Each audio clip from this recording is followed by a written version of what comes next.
স্বাগত সবাইকে। আপনারা দেখছেন বাংলা ভয়েস। রিফাইন্ড আওয়ামী লীগ নাকি শেখ হাসিনার নেতৃত্বের আওয়ামী লীগ, এ জাতীয় একটা গসিপ জমে উঠেছে সামাজিক যোগাযোগ মাধ্যমে। বাংলাদেশের কিছু অতি উৎসাহী গণমাধ্যমও এটা নিয়ে সংবাদ পরিবেশন করছেন। সে কারণে এই বিষয়টা নিয়ে অনেকেই জানতে চেয়েছেন, সে আঙ্গিকে আজকের আমার এই ভিডিও কন্টেন্ট। 1949 সালের 23 জুন যখন আওয়ামী লীগ তৈরি হয়, তখন আওয়ামী লীগের প্রাণপুরুষ বঙ্গবন্ধু কারান্তরীণ ছিলেন। তাকে দলের অন্যতম যুগ্ম সাধারণ সম্পাদক করা হয়। তিনি মুক্তি পাওয়ার পরে ভাষা আন্দোলনে গুরুত্বপূর্ণ ভূমিকা পালন করেন। 54 যুক্তফ্রন্ট নির্বাচনে গুরুত্বপূর্ণ ভূমিকা পালন করেন। 62তে হামিদুর রহমান শিক্ষা কমিশন বিরোধী আন্দোলনে গুরুত্বপূর্ণ ভূমিকা পালন করেন।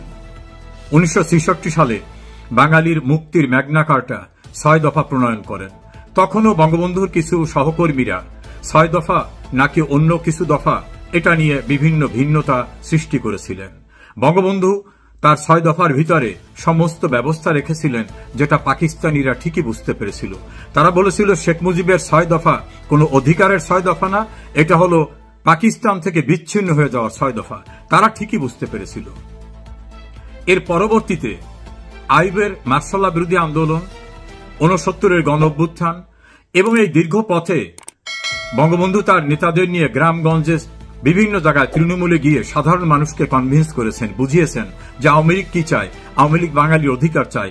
আওয়ামী লীগ যদি রাষ্ট্র ক্ষমতায় আসে বাঙালির কি অধিকার প্রতিষ্ঠিত হবে, তারা কিভাবে লাভবান হবে। একটা পর্যায়ে তিনি আওয়ামী লীগের নামের সঙ্গ থেকে মুসলিম শব্দটা বাদ দিলেন, যাতে দলটা সকল ধর্মের মানুষের জন্য উন্মুক্ত হয়। 69-এ বঙ্গবন্ধুকে আগরতলা ষড়যন্ত্র মামলা থেকে প্যারোলে মুক্তির প্রস্তাবে তিনি প্রত্যাখ্যান করলেন। কারণ তিনি ভেবেছিলেন, তার দূরদৃষ্টিতে তিনি সিদ্ধান্ত নিয়েছিলেন যে এখানে ওদের কাছে সারেন্ডার করা যাবে না। ফলে সেখানে তারা বাধ্য হয় বঙ্গবন্ধুকে নিঃশর্ত মুক্তি দিতে।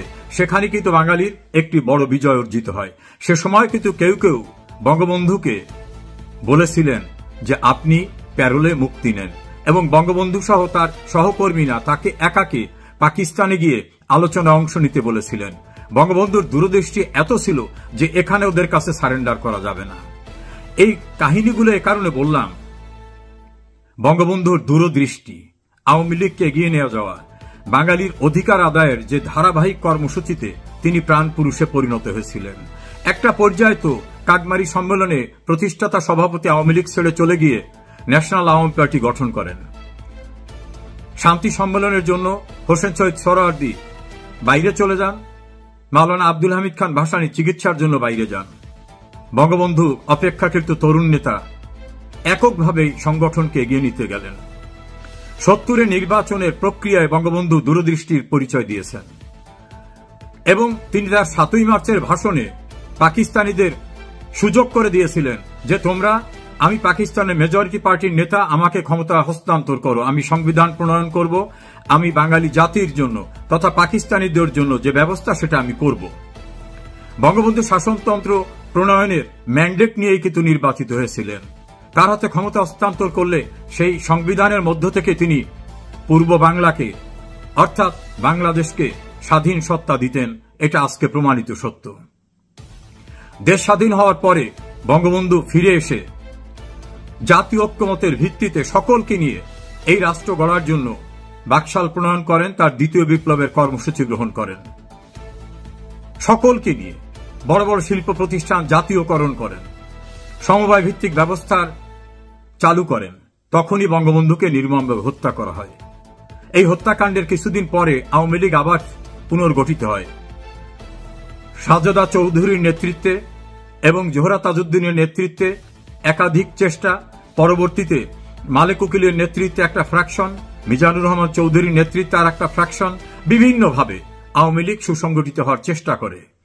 একটা পর্যায়ে দেখা যায় যে না, ঐক্যমত হচ্ছে না। তখন প্রবাসে থাকা বঙ্গবন্ধু কন্যা শেখ হাসিনাকে ফিরিয়ে এনে আওয়ামী লীগের নেতৃত্বে তাকে বসানো হয়।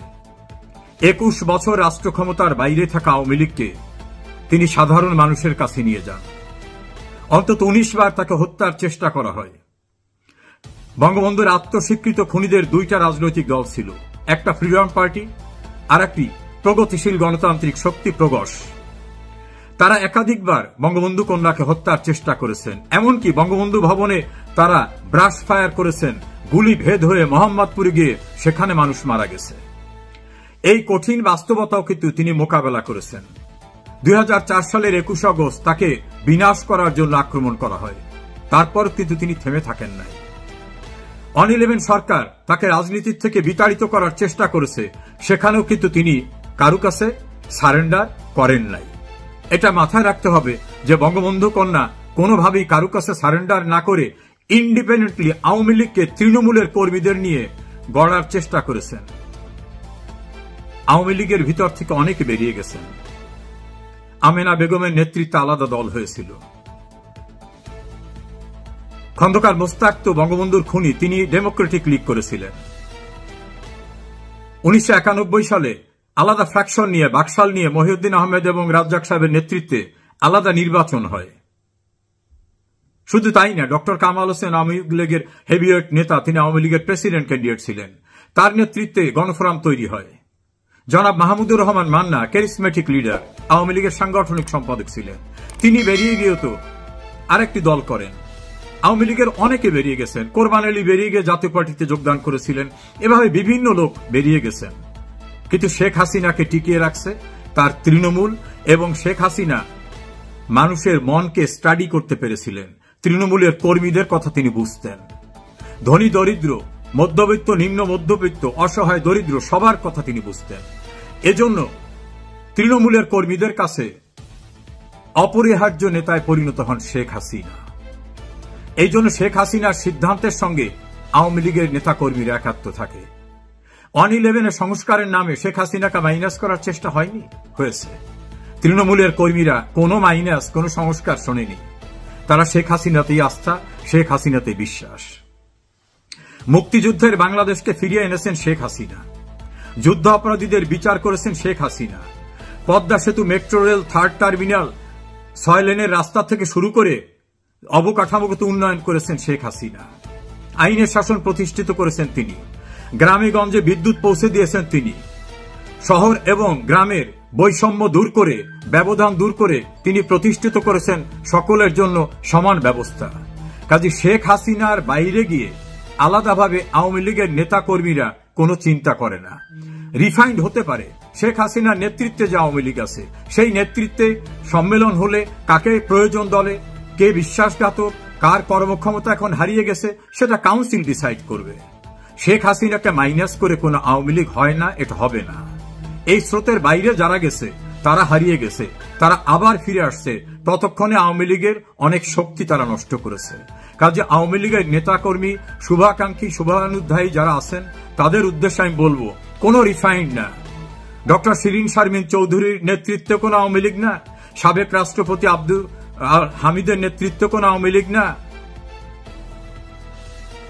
সাবের হোসেন চৌধুরীর নেতৃত্বে আওয়ামী লীগ না। তাজউদ্দিন আহমেদের ছেলেদের নেতৃত্বে আওয়ামী লীগ না। আওয়ামী লীগ শেখ হাসিনার নেতৃত্বে। যখন উপযুক্ত সময় হয় সম্মেলন হবে, সম্মেলনে কাউন্সিলর, ডেলিগেটরা ডিসাইড করবেন যে আওয়ামী লীগের নেতাকে থাকবে কি থাকবে না।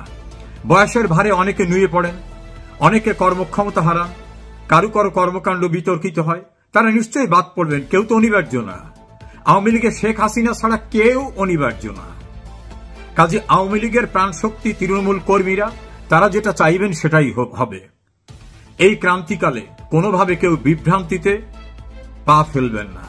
অনেকে চাচ্ছে আওয়ামী লীগকে দুর্বল করে দিতে। তাদের এই ষড়যন্ত্রে আওয়ামী লীগের শুভাকাঙ্ক্ষী, শুভানুধ্যায়ী, এমনকি মুক্তিযুদ্ধের চেতনায় বিশ্বাস করেন, আওয়ামী লীগ করেন না, তারাও বিভ্রান্ত হবেন না। আওয়ামী লীগের ঋত গৌরব পুনরুদ্ধার 21 বছর পরে করে দিয়েছেন শেখ হাসিনা। আওয়ামী লীগকে দেশ স্বাধীনের নেতৃত্ব দেওয়ার পর্যায়ে নিয়ে এসেছিলেন বঙ্গবন্ধু। শেখ হাসিনা তার বাবার রক্তের উত্তরসূরি, আদর্শের উত্তরসূরি। একটি দল চালাতে গেলে, একটা সরকার চালাতে গেলে যারা থাকেন তারা তো কেউ অ্যাঞ্জেল না, ফেরেশতা না। ভুল ত্রুটি হতেই পারে, দলের ভিতরে ভুল ত্রুটি হতে পারে, সরকারে ভুল ত্রুটি হতে পারে। হবে না একথা কেউ বলে না। শেখ হাসিনাও বলেন না, তার সরকারের কেউ বলে না, তার দলের কেউ বলে না। কিন্তু আজকের এই ক্রান্তিকালে কোনোভাবেই দল প্রশ্নবিদ্ধ হয়, দল দুর্বল হয়, এমন কোন প্রচারণায় কেউ বিভ্রান্ত হবেন না। শেখ হাসিনাই আওয়ামী লীগের প্রাণ শক্তি, তাকে কেন্দ্র করিয়ে আমরা এগিয়ে যাব। তিনি যাদেরকে তার সহযোদ্ধা মনে করবেন তাদের নিয়ে তিনি কাজ করবেন। এখনো আওয়ামী লীগের প্রতিটি নেতাকর্মী, আমি বলবো কম বেশি প্রত্যেকেই কাজ করছেন। কেউ কেউ বিভ্রান্ত হলেও তাদেরকে আমি অনুরোধ করব, বিভ্রান্ত হবেন না। এই ক্রান্তিকালে আমাদের উচিত সকলকে নিয়ে চলা। এই দুঃসময় থাকবে না। এই দুঃসময়ে একে অপরের সমালোচনা নয়, এই দুঃসময় আমাদের ঘুরে দাঁড়াবার জন্য সহমর্মিতা, সহানুভূতি, সৌহার্দ্য এবং আন্তরিকতা নিয়ে সবাই মিলে কাজ করতে হবে। আওয়ামী লীগ বাঙালি জাতির ইতিহাসের যত গৌরবময় অর্জন তা আওয়ামী লীগ দিয়েছে। বাঙালি জাতিকে সচ্ছলতা, সমৃদ্ধি, উন্নয়ন সবকিছু আওয়ামী লীগ দিয়েছে। সবচেয়ে বড় বাঙালি জাতির স্বাধীনতা আওয়ামী লীগের নেতৃত্বে এসেছে। সেই আওয়ামী লীগ এখন ষড়যন্ত্রের শিকার। মেটিকুলাস ডিজাইনের মাধ্যমে শেখ হাসিনাকে সরিয়ে দেওয়া হয়েছে। আসুন আমরা ঐক্যবদ্ধভাবে আবার আওয়ামী লীগকে সেই ইস্পাত কঠিন ঐক্য নিয়ে দৃঢ়তার সঙ্গে এগিয়ে যেতে সাহায্য করি। আওয়ামী লীগের প্রাণ শক্তি বঙ্গবন্ধু কন্যাকে, যিনি অন্ধকারের থেকে আলোকবর্তিকা হাতে নিয়ে অপ্রতিরোধ্য গতিতে এগিয়ে গিয়ে বাংলাদেশকে উন্নয়নের রোল মডেলে পরিণত করেছিলেন। ইনশাআল্লাহ তার নেতৃত্বে আবারও আমরা মুক্তিযুদ্ধের চেতনার বাংলাদেশকে ফিরিয়ে আনব। নিশ্চয়ই আল্লাহ আমাদের সেই তৌফিক দিবেন।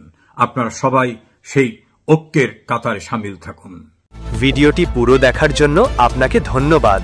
চ্যানেলটি সাবস্ক্রাইব ও লাইক, কমেন্টস, শেয়ার করে পাশে থাকুন।